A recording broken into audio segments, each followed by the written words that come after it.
পুরুষ তখনই বিজয়ী হয়, এই জগতে পুরুষরা তখন উৎসমুখী হতে পারে পেছনে যদি করুণাময়ী কোনো ত্যাগ বৈরাগ্য ধারিণী সতীসাধ্বী কোনো রমণী থাকে। কোন রমণীর শুদ্ধ সাত্বিক সতীত্ব প্রেরণা ছাড়া আজ পর্যন্ত কোনো পুরুষ জয়ী হতে পারেনি, মাথা উঁচু করে দাঁড়াতে পারেনি।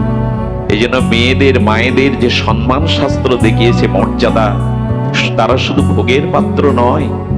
যে গৃহে নারীরা অত্যাচারিত হয়, যে গৃহে দরজা দিয়ে নারীরা ব্যথার অশ্রু ফেলতে থাকে, ওখানে দেবতাদের অভিশাপ ভর করে।